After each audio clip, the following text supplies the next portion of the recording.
This show is brought to you by Safety FM. Wait, you leave right now.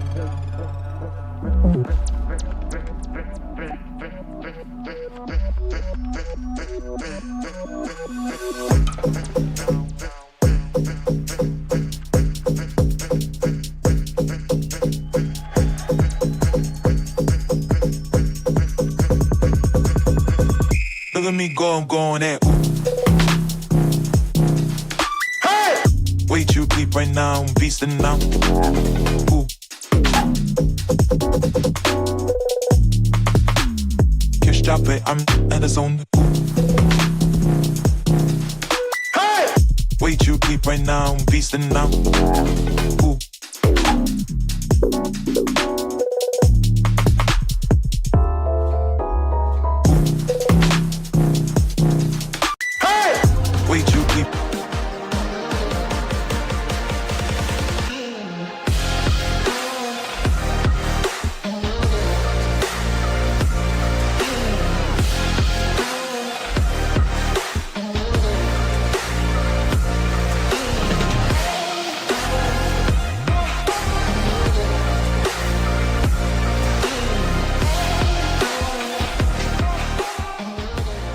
Program is rated MA-LSV. It contains strong language, sexual situations, and violence. It is intended only for mature audiences.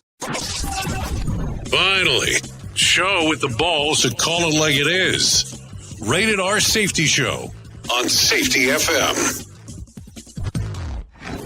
Countdown to audio torture. The Rated R Safety Show starts in 3, 2, 1. Let the eardrum pain begin. Forget the corporate bullshit. This is the Rated R Safety Show with your host, Dr. It doesn't matter who the host is. Oh, yes. It does not matter who the host is. What has always mattered is who the listeners are. Anyway, today's Tuesday, January the 13th of 2026, day. I don't know what day it is. I should know that it's day 13, but I'm not going to go down this mess because then I have to be stuck a year trying to figure out how many days are left and all that. So you kind of get it. It's day 13. Let's see. We are broadcasting from the Safety FM studios in Orlando, Florida, and coming across the multiverse known as Safety FM, and then hanging out with our friends and colleagues over there. Radio Big. Streaming 24/7 at radiobig.fm. Oh, yes, the streamer Earmer. That is no doubt about that. So, should I share this with you? This one was given to me this morning. No, seriously, take a listen. The radio show you're listening to right now may ruin other radio shows forever. And we're sorry. Not sorry. Yeah, sorry, not sorry. I don't know if this will ruin things for you, but it will definitely put it kind of one of those ways that you start thinking about some weird stuff. So let's start talking right away about some things. Our show consists of safety in the news and safety. That's kind of what we do around here. So we'll do a little bit of this and then a little bit of that, and then we kind of give you the whole format of everything that is going on inside of the multiverse. So don't worry about that because we'll make sure to take care of everything that's going on. Outside of that, as we go through the whole plethora of things, we do bring in some people. We do bring in some professional broadcasters because that's what they are. They are definitely the pros. Or like how a guy that I listen to say, "We're the pros are the pros." Some professional broadcasters to let you know what the hell is going on inside of the world of the multiverse. So as they do that, then I'll come in at the middle of the show, give or take, and we'll talk about our main story. Then you have the opportunity of interacting with the show if you want to do that by going to callinradio.com.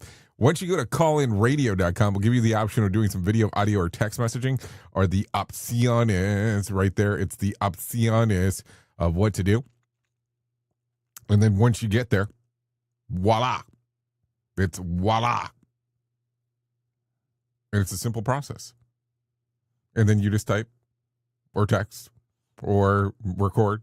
And then I get a little prompter, and then it prompts and it tells me what the hell you're looking for. And then I go, okay, cool. So our first hour of the show, we start talking about the stuff that is going on, but that is the hour that is the podcast and the video streamer. Outside of hour one, we don't do that. I mean, hour 2 and 3 is mostly music and entertainment news, as where the first hour we're talking a little bit about everything, but we do not put that one on a podcast, or the first hour we do put on a podcast, but hour 2 and 3, nowhere on a podcast. It is only available on radiobig.fm. We do stream across multiple media types. If you want to look at the visual and not go through a social media aspect, all you have to do is go to safetyfm.com and then click on the section that says visual radio. That'll do it. And then the podcast comes out. I think that it comes out exactly when it's over. Within minutes, like moments of once it's over, it comes out. So it's good to go. It's good to move forward with it. So that's it. That is the whole kit and caboodle. So if you're good to go, I'm good to go. I'll bring in my friends from Feature Story News. They will tell you what the hell's going on inside of the world of the multiverse. And then we go from there. So let's do that. Here is the news on the Rated R Safety Show. From Feature Story News in London, I'm Ollie Barrett. US President Donald Trump's announced a new 25% tariff for countries still doing business with Iran. The White House has also continued to threaten US military action over the crackdown by Tehran on huge anti-government demonstrations. Iran says it's open to talks with Washington, but is also prepared for war. White House Press Secretary Caroline Leavitt says there are a range of scenarios being considered. One thing President Trump is very good at is always keeping all of his options on the table, and airstrikes would be one of the many options that are on the table. Diplomacy is always the first option for the president. What you're hearing publicly from the Iranian regime is quite differently from the messages the administration is receiving privately. The Israeli military says it's ready for potential Iranian retaliation as President Trump weighs action in support of protesters. Blake Sifton reports from Tel Aviv. With Israel on high alert over the possibility that U.S. strikes against Iran could prompt Iranian retaliation against Israel, an Israeli military spokesperson says that the country is prepared defensively and ready for surprise scenarios, but reiterated that the protests in Iran are an internal matter. Prime Minister Netanyahu has said that Israel is closely monitoring the protests and that Israel is in awe of Iran's citizens. Israel's public broadcaster is reporting that Israeli authorities believe the U.S. will attack Iran, possibly leading to attacks against Israel. However, no new security guidelines have been issued to Israeli civilians. Blake Sifton, Tel Aviv. The White House says Venezuelan opposition leader Maria Corina Machado will meet President Trump on Tuesday. He did not endorse her as a new leader for the country after President Maduro was seized by U.S. forces in Caracas last month. The French nationalist leader Marine Le Pen's appeal trial after she was found guilty of embezzling European Union funds starts on Tuesday. The French politician's fighting to salvage a possible presidential bid in 2027 after she was barred from running for public office for 5 years after a conviction in March last year. She rejected that verdict and vowed to clear her name. Ross Cullen reports from Paris. Marine Le Pen said her conviction last year was a, quote, dark day for our democracy and our country, and she says she hopes to clear her name and prove her innocence. The landmark judgment in March 2025 barred the National Rally Party figurehead from running for public office for 5 years and sentenced her to 4 years in jail, 2 suspended and 2 to be served wearing an electronic bracelet. If the court upholds the original verdict, she could see her sentence extended to 10 years. And in that case, it's likely the 30-year-old National Rally President Jordan Bardella will run for president in her place. The verdict in the trial is expected later in the year. Ross Cullen there, reporting from the Feature Story News Bureau in the French capital, Paris. And from bureaus worldwide, this is FSN. With FSN Spotlight, I'm Simon Marks, with more today on the situation in Iran and the policy options that exist for Western governments. We discussed yesterday the potential dangers of any American military involvement in Iran and the fear that it might only embolden the regime to take even more brutal action against demonstrators. But in the absence of a military option, what should Western powers be doing instead to help Iranians courageously rising up against their own government? Tom Tugendhat is a Conservative Party lawmaker in Britain who was previously Minister of State at the Foreign Office. Britain and the United States have had at various different points, not altogether helpful relationships with the Iranian people. My view is the thing that we should be doing is making sure that the Iranians have access to information. Satellite TV is still getting through in various different ways, so we must make sure people have access to information. We need to make sure that people know that they're supported. The second thing we need to do, the US, Britain, and many others in the region, prepare for the transfer of power. Make sure you've got medicines, food, and everything ready to get in there, because those people are going to need a hell of a lot of help really quickly. Many Iranians are going to great risks to consume information from outside the country, and it is worth noting that the only bit of Voice of America still permitted to function by the Trump administration is VOA's Farsi language network, targeting viewers inside Iran. To recap the top stories, President Trump's announced a new 25% tariff for countries still doing business with Iran. The Israeli military says it's ready for potential Iranian retaliation as President Trump weighs action in support of protesters. The White House says Venezuelan opposition leader Maria Corina Machado will meet President Trump on Tuesday. And also on Tuesday, the French nationalist leader Marine Le Pen's appeal trial after she was found guilty of embezzling European Union funds begins. That's the latest feature story news. Ollie Barrett reporting. You are listening to something magical. You're listening to the Rated R Safety Show. This portion of the show has been sponsored by Private Internet Access, America's #1 virtual private network, or VPN. Even if you use incognito mode, internet service providers is storing your browser data and many times even selling it. But Private Internet Access, or PIA, can help you. PIA encrypts and reroutes your internet traffic through one of its own servers, hiding your data from your internet service provider or network admin. And with servers in over 75 countries, you can get unrestricted access to geo-blocked content from around the world. PIA comes with easy-to-use apps and browsers extension for all devices, a rock-solid privacy policy, open source security, advanced customization settings, and it was just ranked the fastest VPN in the world by PC Magazine. And if you sign up right now with PIA, you can take advantage of a special deal only for Safety FM listeners. Only by using the following link, you can get the digital privacy for less than $2 a month. Yes, you did hear me correctly, less than $2 a month, and an extra 4 months for free. So that means for only $1.98 a month and 83% off, you can get this service for you right now. That's so much more inexpensive than virtually every other VPN on the market. And if you get it right now, you can take PIA's 30-day risk-free challenge. You can try it out for 30 days, see if you like it, and if not, just return it for a full refund. So just go to safetyfm.com/VPN. That's safetyfm.com/VPN to try out the best VPN on the planet completely risk-free. Now remember, safetyfm.com/VPN. You've seen the loop. You've felt the shift.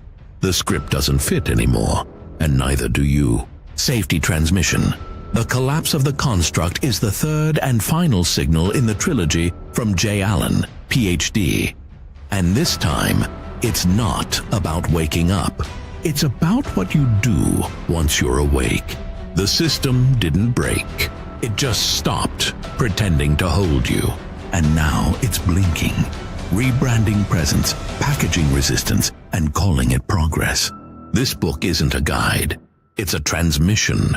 It doesn't teach the system how to evolve. It shows you how to stop performing for it.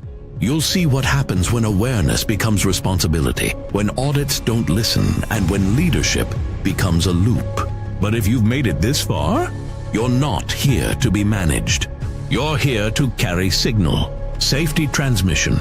The collapse of the construct. Now available in print, Kindle, and audiobook. Narrated by Jay Allen, PhD. Because if it couldn't hold your signal, it was never real to begin with.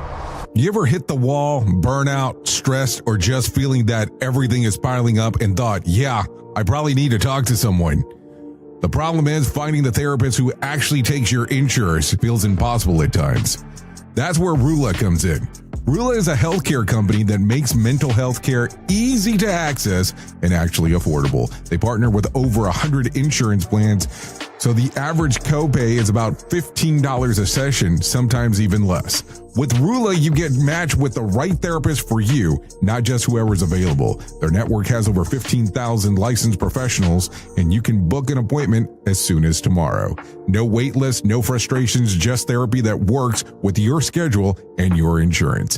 Thousands of people are already using Rula to get affordable, high-quality therapy that actually covered by insurance. Visit Rula.com/safetyfm to get started. After you sign up, you'll be asked how you heard about them. Please support our show and let them know that we sent you there. That's RULA.com/safetyfm. You deserve mental health care that works with you, not against your budget. Go to Rula.com/safetyfm right now to get started. That's RULA.com/safetyfm, because you deserve mental health care that works with you, not against your budget. Safety never sounded so terrible. Rated R Safety Show. Oh, you so know that 16 minutes past the top of the hour as you and I are hanging out on this lovely Tuesday. Yeah, that's exactly what it is. So let's get into some of the news stories that are making the circles. You know what I'm saying? The circles there in regards of what's going on. Some people were already reaching out saying, hey, what do you got for us today? And I got something. So let's start off with this. I will start off with this one, and then you can kind of go to call-in radio if you want to do it from that particular portion. Last night on Colbert, Jimmy Kimmel revealed his least favorite smell, the smell of mildew on clothes. Take a listen to this. Least favorite smell. Least favorite smell.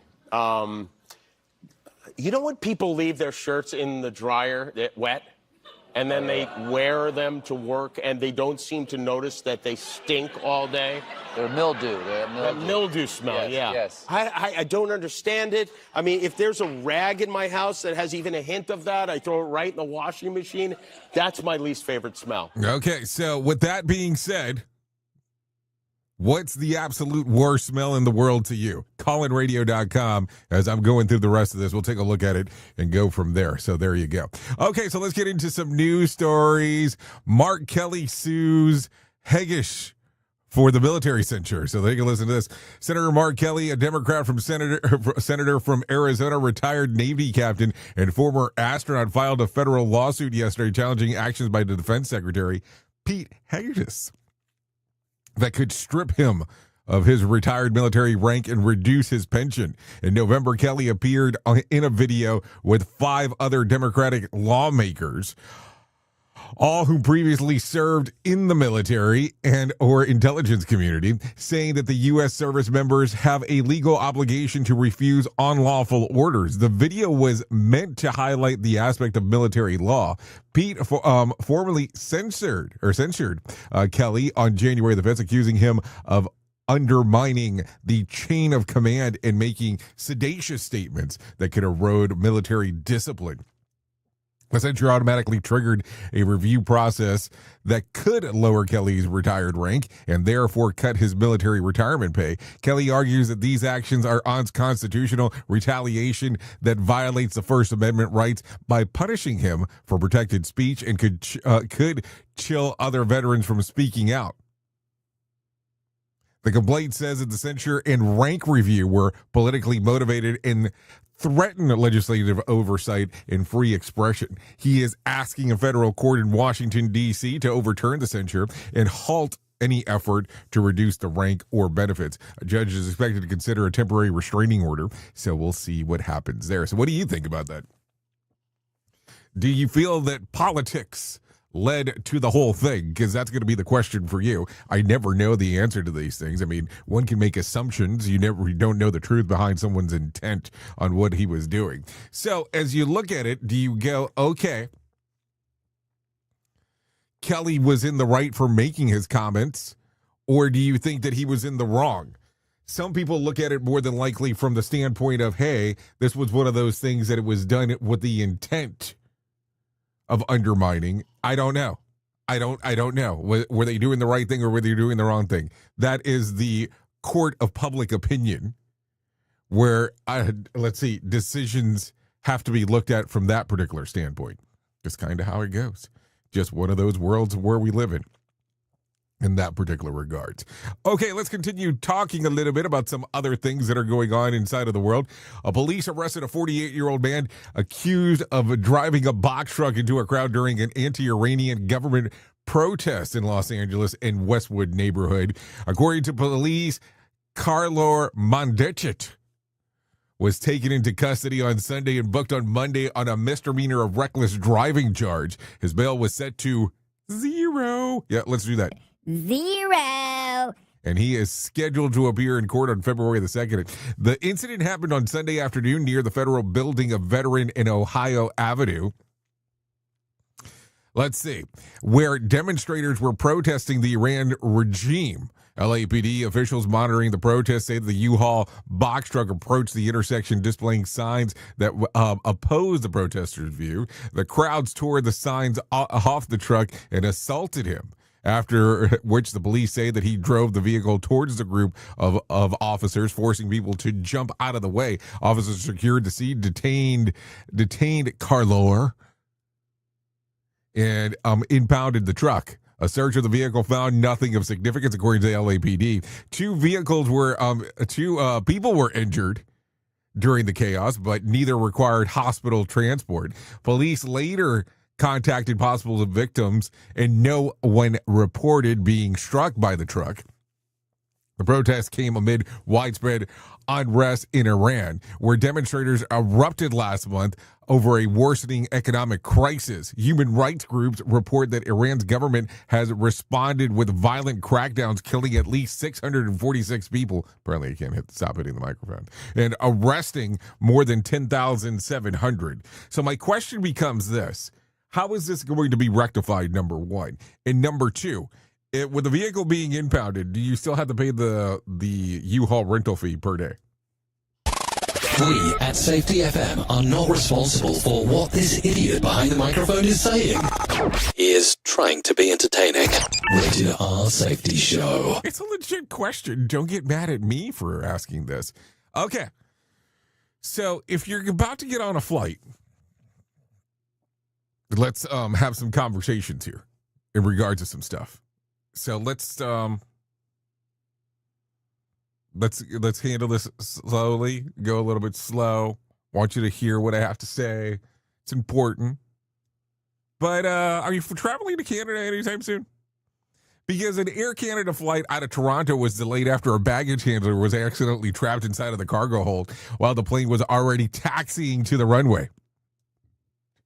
Seriously. Flight AC 1502 scheduled to fly from Pearson Airport to Mactan on December the 13th had begun taxiing when passengers heard yelling and banging coming from beneath the cabin. Travel blogger Stephanie Cure said that the screams were clearly audible, prompting concerns as flight attendants rushed back and forth, and the ground crews surrounded the aircraft. An announcement soon confirmed the issue. A ground crew member had been inadvertently locked inside of the cargo hold when the doors closed. The plane immediately returned to the gate so the workers could be freed. Air Canada later confirmed that the handler was uninjured and safe. Though the flight was delayed and ultimately did not reach Mactan that day, passengers described the moment as surreal and unsettling, though some laughed nervously when told the paperwork would be required before the departure. Another passenger, Gabriel Carron, said that it was obvious that something was wrong based on the crew's reaction to activity outside of the plane. An aviation expert said and noted that while the situation sounded terrifying, the worker was not in serious danger due to the short duration of or lack of risk of hypothermia or oxygen loss. Still, investigations are expected to examine how the incident happened and whether procedures were followed. Air Canada said that since has reinforced safety protocols with ground crews. Online critics called the additional safeguards called for additional safeguards, including radios for all ramp workers, warning systems inside of the cargo hold, or physical lockout tags to prevent doors from being closed while someone's inside. I mean, they all make critical sense in regards to what's going on. I'm just saying. Makes sense to me. When's my next trip? A matter of fact, I think I'm going to Toronto in the near future. Yeah, I have Toronto and then I have Calgary. For some reason, I always think that there's a Tate McRae tour in Calgary. I don't know why I have that assumption inside of my head. We'll leave that for a different conversation. I should probably do that in hour 2, not hour 1. Yeah, so I don't know. What do you think about this whole thing? If we're keeping it as realistic as possible, because I like to do this here, I am surprised that we have not heard of this happening more frequently. That's not a joke. And I'm not saying that to be sarcastic or haha, let's get some fake laughs type of thing. I'm surprised that we have not heard of similar incidents with this. Just saying. Okay, so let's continue talking about some other things that are going on inside of the world, because that is what we do around here. Okay, so do we want to do odd stuff or miscellaneous? Let's do some odd stories real quick. Woman learns that she's allergic to her husband after years of trying to get pregnant.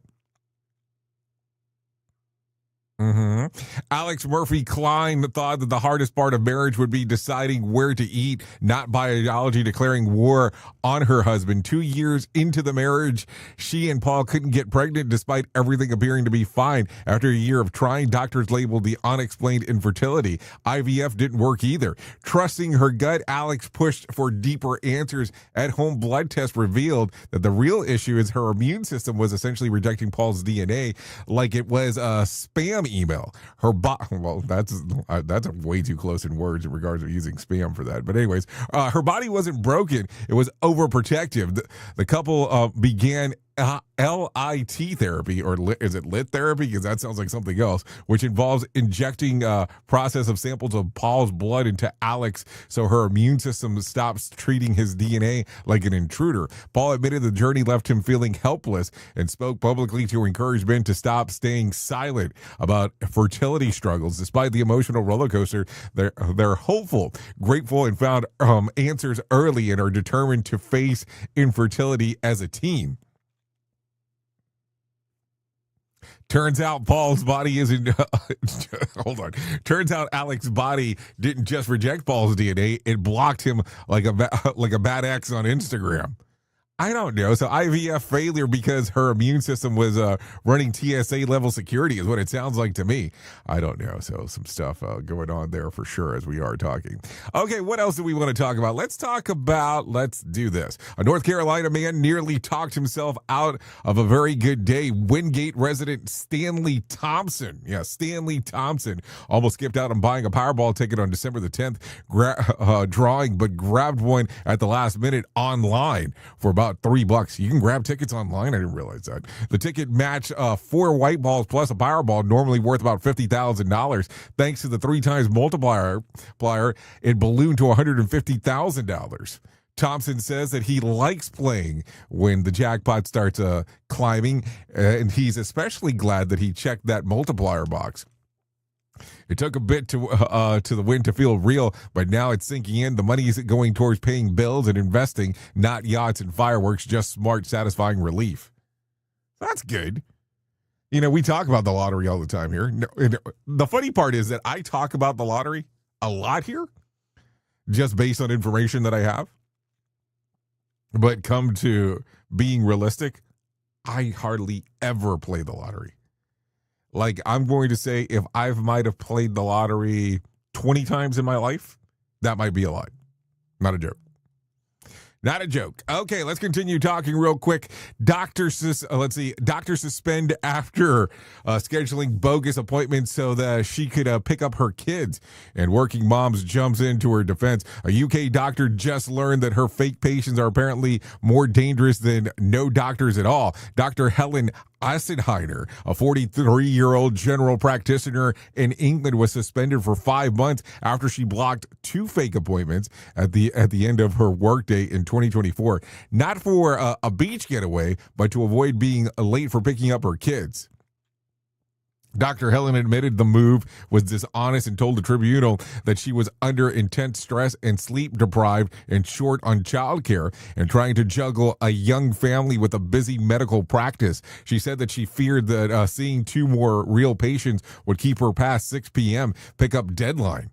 A partner at her clinic spotted irregularities in her schedule and confronted her. And then she self-reported to the General Medical Council. Despite expressing remorse and working part-time in a country facing severe doctor shortage, the tribunal came down hard, saying that she showed reckless disregard for patient safety and professional standards. Result, 5-month ban. So the punishment has sparked backlash across the UK, especially among those working parents who argued the case that highlighted a broken system rather than bad doctors. Let's see. With long GP wait already common, critics say that sidelining a physician over 2 empty appointments slots feels like accountability, feels less like accountability and more like self-sabotage. So let me make sure that I understand this. This is the stuff that it's ridiculous to me when it comes to certain things. Okay. So number 1, let's start off with the important part. She scheduled 2 fake appointments with 2 clients that did not exist, or 2 patients that did not exist, so that she could go pick up her kids. Okay. That's shitty. Let's just be realistic. She should have actually done something slightly different, saying that she was not available during that time frame.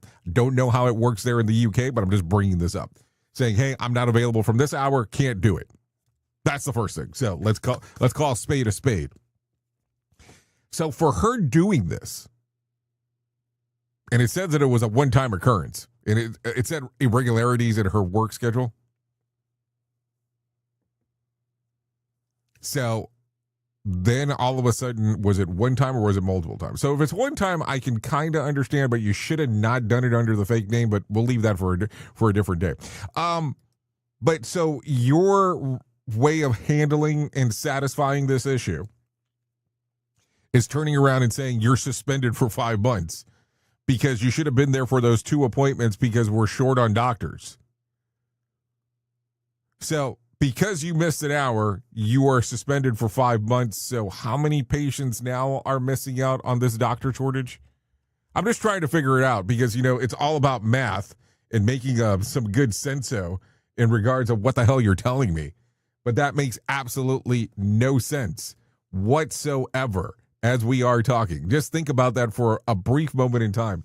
In what world does that logic make sense? I don't think it does anywhere. Anyways, 32 minutes past the top of the hour. I think it's time for you know what. So let's do that. Here is our main story on the Rated R Safety Show. Okay, main story time as we are hanging out on episode, I think it's 1272. Wow. What the hell have I been doing with my life? So let's talk real quick. And if we're going to go through this, why you got into safety and what pulled you away? I mean, I guess that's how I would title this thing. Let me talk about something, and you don't have to answer out loud yet. I might ask you to answer out loud, but you don't have to do it yet. Why did you get into safety in the first place? I want you to think about it just for a brief moment. Not what you say on LinkedIn. Not the mission statement that's on the wall inside of the place that you work. Not the polished answer that you give during an interview, that bullshit stuff that people have to make up for an interview. I mean, the real reason. What was the real reason? Because for most of us, it wasn't that we loved policies, that's for sure, or procedures or paperwork. It wasn't because we dreamed of sitting in a meeting and arguing over wording in a risk assessment. Most people I've met who got into safety did it for one of 3 reasons. Something happened, something almost happened, or someone they cared about got hurt or worse. That's normally it. Those are normally the ones that how it happens. And that's usually the entry point. I mean, let's just be realistic. For me, safety was never about compliance. It was never about rules. It was about people. It was about watching organizations talk a big game while quietly accepting damage as the cost of doing business. It was about seeing workers blamed for systems that were already broken long before the incident ever happened. Safety at its core felt like advocacy. It felt like standing in the gap between people and the systems that didn't always care.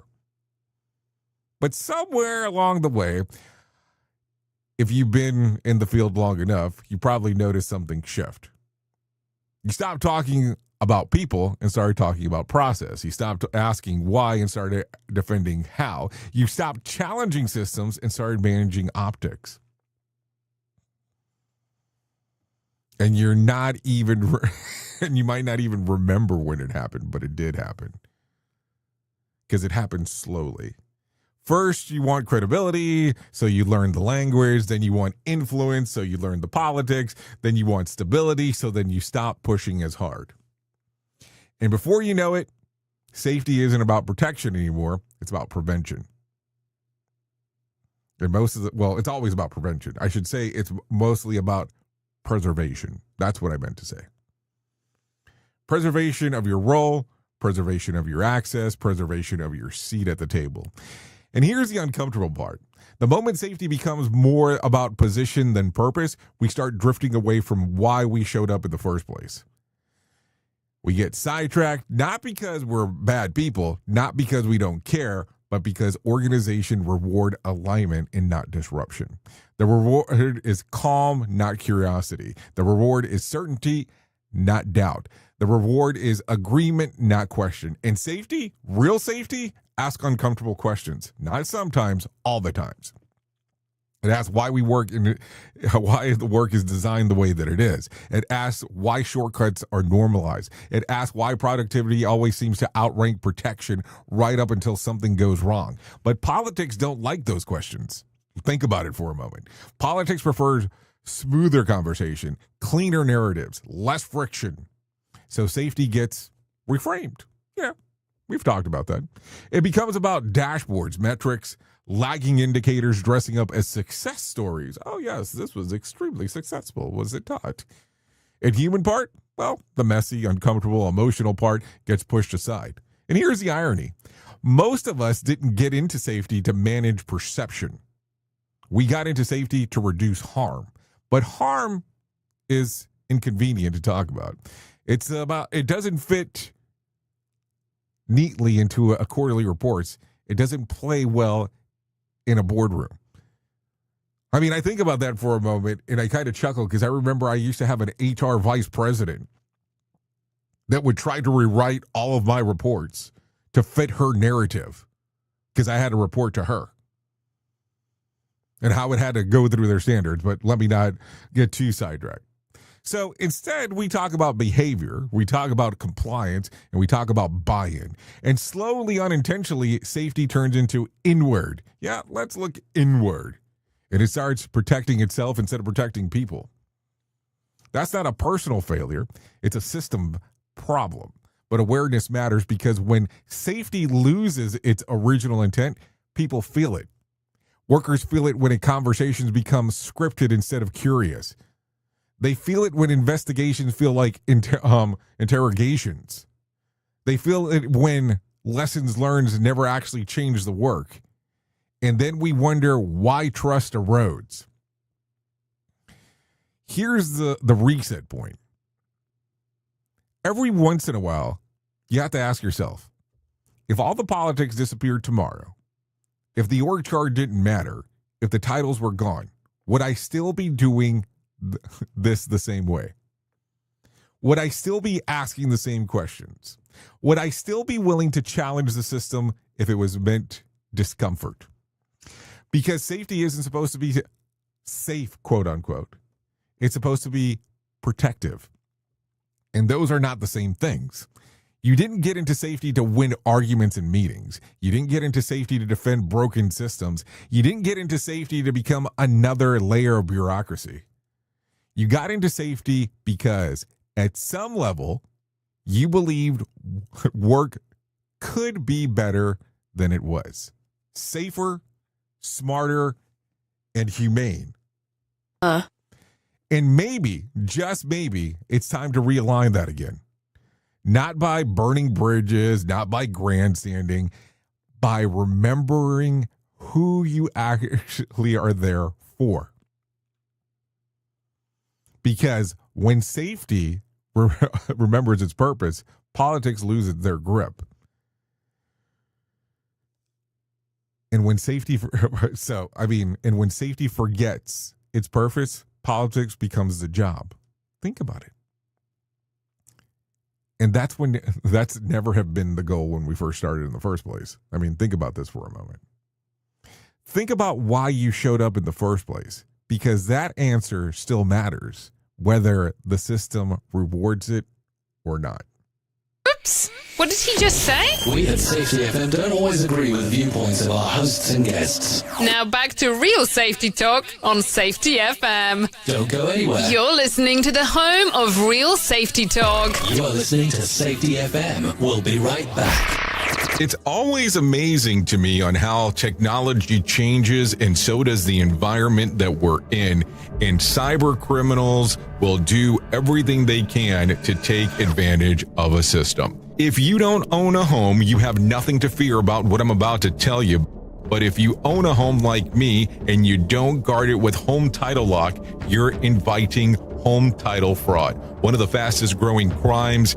Cyber thieves around the world know our home values are sky high at the moment, and that makes us a target. The crime is scary simple. Let me explain it to you real quick. A cyber thief simply forges your name on a property sale form and refiles it. That's it. Now he or she is on the deed of your home and you have no idea that you're a victim. Then the person takes out a loan on your home and vanishes, leaving you to prove to the police that you didn't commit bank fraud. Home Title Locks puts a virtual barrier around your home title. The instant they detect any kind of tampering or anybody messing around, they help shut it down. Look, if you have equity in your home, you need to guard it the best way that you can. Some people might even go as far as guarding it with their life. Go to HometitleLock.com and register your address to see if you already are a victim. And enter the code RADIO. That's RADIO. That's the code RADIO for 30 days free of protection. That's code RADIO at HometitleLock.com. What if everything we thought we knew about safety was just interference? From the host of the Rated R Safety Show and the founder of Safety FM comes the complete Signal Transmission Trilogy, now available in one powerful edition. Safety, in my opinion, the book that started the conversation. Safety Mutation, where the boundaries of culture, systems, and belief begin to break. And now, Safety Transmission, the final piece of the signal. For the first time, all three books are together in one volume. The Signal Transmission Trilogy, Complete Edition. This isn't just about compliance. It's about consciousness. It's about decoding the way we think, lead, and live, inside and outside the system. Whether you've been following the signal since the beginning or you're just now tuning in, this is the version to own. Search Signal Trilogy on Amazon or visit safetyfm.com to get your copy now. Safety never sounded so terrible. Rated R Safety Show. Radio Big. Ever catch yourself thinking, I could do this on my own? If you're a safety officer with real-world skills, you don't have to wait for permission to build your freedom. On Saturday, January 31st, I'm hosting Safety Consultant 101, a free live workshop. In 2 hours, I'll help you package your expertise into a service clients will pay for and set pricing boundaries so you don't get stuck doing free advice forever. Register now at safetyconsultant101.com. Let's build your freedom. Is your safety training old, stale, and hacked? Is your safety trainer still preaching a warped version of behavior-based safety? How about safety training that actually addresses your hazards in your workplaces and is not standardized baloney from 25 years ago? Contact the Safety Wars team at safetywars.com or call Jim Posel at 845-269-5772. Remember, if you're receiving this message, you are the solution to unsafe workplaces. Let's start using cutting-edge warp speed 5G technology with your cell phone. Let me tell you about my friends at mobilemobile.io. They have an ultra-fast 4G LTE and 5G network that covers 99% of Americans.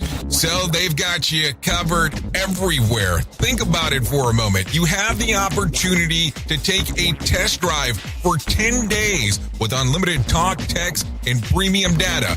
What is premium data? Premium data is an allotment of a cellular data that you receive from a higher priority on the network. You won't get throttled like you will with some of those, well, non-brand service providers. To find out more information, all you have to do is go to mobilemobile.io. That's mobilemobile.io to start your 10-day free trial. You're being infiltrated. Radio Big.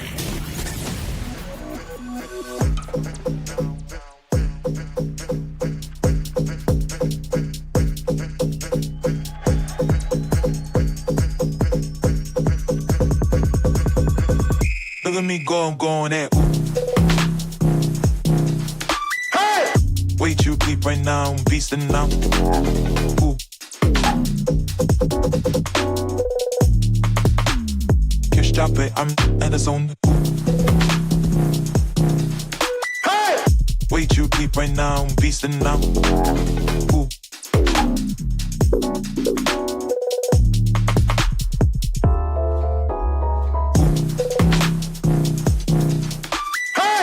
Way too deep right now. Ooh. Okay, here we are. Can't stop it. I'm 46 minutes past the top of the hour as you and I are hanging out on this lovely Tuesday. No doubt about that. No, seriously. So let's talk about it. This one's called Way Too Deep by Atya. Songs readily available on Spotify, Apple Music, YouTube Music, and Pandora. Yeah, let's get into it for sure. So there you go, there you go, there you go, there you go, there you go, there you go. We'd like to thank Atya for allowing us to play this here on the Rated R Safety Show. Anyways, let's start talking right away about some other things that are going on inside of the world of the multiverse, because that's what we do around here. Let me tell you about my friends at To Write Love on Her Arms. No matter what you're facing, you deserve to be connected to help. And we want you to know that people have been where you are now, and things can get better. Healing is possible. To find out more information, all you have to do is go to TWLOHA.com. That's TWLOHA.com and click on the section that says Find Help. Once you get there, you'll be all kinds of information related to, you ready? Addiction, depression, anxiety, eating disorders, self-injury, suicide, trauma, and grief support, just to name a few. All you have to do is go to TWLOHA.com and click on the section that says Find Help. Listen, you can go there and it can change everything for you. I don't say that jokingly. I say that very seriously as we are talking. TWLOHA.com, To Write Love on Her Arms. I'm going to tell you, I go to that website and it seems to change a lot of stuff on the way that I read the stuff that's listed on there. I might sit there and go, okay, cool. This part doesn't actually have anything to do with me, but there are other people that I know that could use information. TWLOHA.com, To Write Love on Her Arms. So there you go. A lot of stuff going on right there as we are talking. So there you go. Let's continue talking about some other things going on inside of the world of the multiverse. So here you go. I think I should find it. It is Tuesday, right? So yeah. Do we want to? No, we don't want to do that part yet. Let's hold off on that because I get so misconstrued on some of the things that are going on. So you are aware that we do some things here for you to interact with the show, which is a good, bad, depending on how you want to take a look at it. The good, the bad, the different. So there you go. Are we looking for life advice? Is that what we're doing? If you could go back in time and give advice to your younger self, what advice would you give to him and her? Try to be as positive as you can, because tomorrow's going to be a better day unless you make it a worse day. Okay, so apparently we're looking for life advice from YouTube. That's a YouTube life advice segment for Tuesday, just in case. Were you wondering about that? Because I'm always wondering about some interesting things. So there you go. Somebody sent me this. Should we play this? Let's do this. Are you a Seinfeld fan? You might enjoy this. Take a listen. It's time for Things I've Learned from Seinfeld. Hey, do you know what the whip does? What whip? The whip in the Senate and the House? Well, you know, in the old days when the senators didn't vote the way that the party leaders wanted them to, they whipped them. You better vote the way we want you to, or there's going to be big trouble. That's it for Things I've Learned from Seinfeld. Okay, not sure if that's exactly what a whip does, but man, it sounds interesting. Anyways, with that being said, let's bring somebody in that'll bring some smiles to our face, and let's bring in some John Smalls, and he's going to tell us about the Motivation Minute. Motivation Minute is courtesy of JaceCaseMedical.com. Today's quote was submitted by Patrick. Pierre Joseph Proudhon said, "When deeds speak, words are nothing." Wow, what a nice way to say that. It's kind of like saying actions speak louder than words. I think we can all agree on that. Have you ever known somebody who talked a good game, but they never actually followed through? Or somebody who said all the right things, but they did all the wrong things? I'll bet you probably just thought of somebody when I said that. There are famous examples in the political world, but I'm going to steer clear of that subject. We all know somebody who may even be well-meaning, but they fall short of being well-doing. I try to make sure I do the things that I say I'm going to do. It's a pet peeve of mine. I've been on committees where somebody says they're going to do A, B, C, and D, but then the next month they still haven't even done A. Don't be that person. This has been the Motivation Minute. I'm John Small. Thanks for listening. Your favorite motivational quotes can be submitted for upcoming programs at motivationminute.org. Here is the news on the Rated R Safety Show. Hundreds of people are back on the streets across Iran, pushing ahead with fresh marches, even as security forces tighten their grip. Officials and rights groups report large crowds moving through major cities despite an ongoing internet blackout and heavy deployments of elite units. Protesters are denouncing economic hardship and political repression, while families search hospitals and clinics for missing relatives. International calls are growing for an independent investigation into the mounting death toll. Benjamin Wright reporting. Senior officials say the White House is reviewing air and cyber strikes after warning Tehran there would be consequences if forces keep shooting demonstrators. Joseph Eckerson with the latest. Human rights monitors estimate more than 100 people have been killed during 2 weeks of unrest across all 31 provinces. Israel's government says it is watching the crisis closely and holding high-level security talks on potential fallout in the wider region. The United States has carried out another round of strikes on Islamic State targets in Syria, hitting sites linked to a deadly ambush last month. Pentagon officials say the latest wave of attacks is aimed at militants blamed for killing 2 American soldiers and a civilian interpreter near Palmyra. The strikes hit weapons depots and training areas believed to support future assaults on U.S. and partner forces operating in the country. Lawrence Keller reporting. This is the latest news headlines.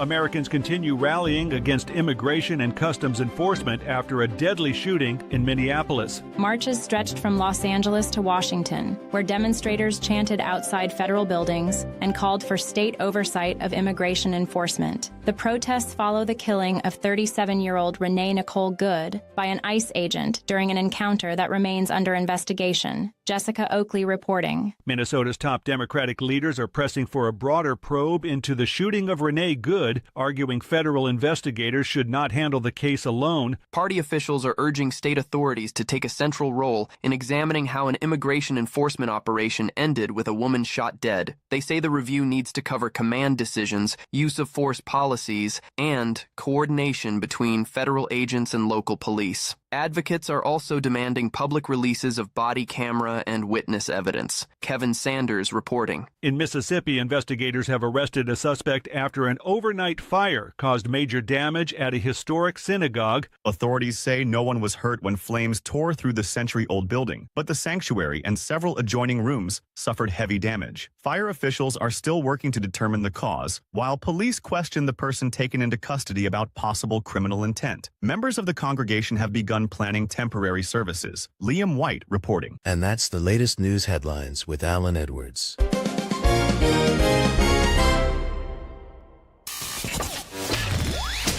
We are radio.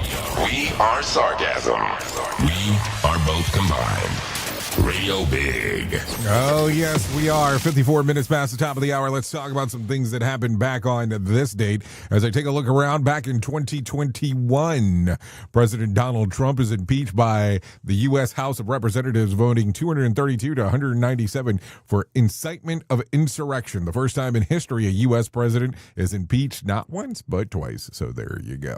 Also back on this day in 2002, yes, George W. Bush faints after choking on a pretzel. Yep. And then in 1999, Michael Jordan of the Chicago Bulls announces his retirement for the second time. And then let me give you one more. In 1998, CBS pays $4 billion to televise the AFC games for 8 years. So there you go. That happened all back on this date. Let's talk about some stuff that you ought... No, before we get into you ought to know, let's talk about some celebrity birthdays real quick. Trevor Rabin turned 72. Julia Louis-Dreyfus turned 65. Trace Atkins, 64. Penelope Ann Miller, 62. Patrick Dempsey, 60.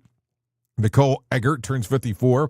Let's see. Orlando Bloom turns 49. And Liam Hemsworth turns 36 today. So there you go. Now let's talk about some things that you ought to know. President Trump posted a doctored image on Truth Social claiming that the acting president of Venezuela, the image was stylized like a Wikipedia entry of him listed as the incumbent as of January of 2026, but no official record government recognizes that designation. It's basically prerogative meme, not a legal change in leadership. The post comes in the wake of the explosive events in Venezuela.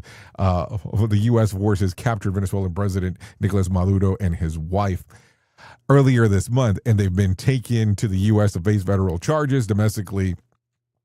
In Venezuela, Delcy Rodriguez, Maduro's former vice president, was sworn in as the interim president under Venezuelan law, not Trump. In some other news, a federal judge has ordered the president's administration to put nearly $12 million back on the table for American Academy of Pediatrics. The money funds things like rural health care programs and early screening for disability in young children. The U.S. District Judge Barely in Howell in Washington, D.C., issued the preliminary injunction late Sunday, citing it as with AAP. She said the evidence suggests the Department of Health and Human Services likely cut the grants for retaliatory reasons when they were terminated in December. So there you go. In some other news, let's see. Apple has edged past its long-term rival in the one ranking that matters the most, phone makers, who ships the most devices worldwide. New figures from the market research firm Counterpoint show that Apple captured 20% of global smartphone shipments in 2025, nudging ahead of Samsung at 19%. Chinese brands Xiaocom, Vivo, and Oppo followed at 13%, 8%, and 8% shares, respectively. Shift is notable because Apple and Samsung were effectively tied in 2023 and 2024, each holding 19% and then 18% of the market before then Samsung was on top for more than a decade. So there you go. Anyways, that's going to sum up our time together. Thanks for hanging out with me on this lovely Tuesday. At the top of the hour, I will be going over to RadioBig.fm to go hang out for the next couple hours or so. So if you want to come over there and hang out, you're more than welcome on doing that. So there you go. What else? If I can leave you with some words of wisdom for today, perfection is not attainable. But if we chase perfection, we can catch excellence. So keep that in mind. And then if I can give you some advice for today, stop explaining yourself to people committed to misunderstanding you. That's not communication. That's volunteering for frustration. And nobody wants that. Anyways, I know who you are. You know who I am. Love you, mean it, and goodbye. The views and opinions expressed during this broadcast, podcast, or radio show are solely those of the host and guests and do not necessarily reflect the official policy or position of Safety FM and or Radio Big. The content discussed, including examples of analysis, is provided for illustrative purposes only. It should not be applied as the sole solution in real-world scenarios. as it is based on limited and dated open source information. Any assumptions made during this broadcast, podcast, or radio show are not reflective of Safety FM and or Radio Big. No portion of this broadcast, podcast, or radio show may be reproduced, stored in a retrieval system, or transmitted in any form or by any means, electronic, mechanical, recording, or otherwise, without prior written permission of Safety FM and or Radio Big. For permission requests, please contact Safety FM or Radio Big directly. Stop it, I'm in the zone.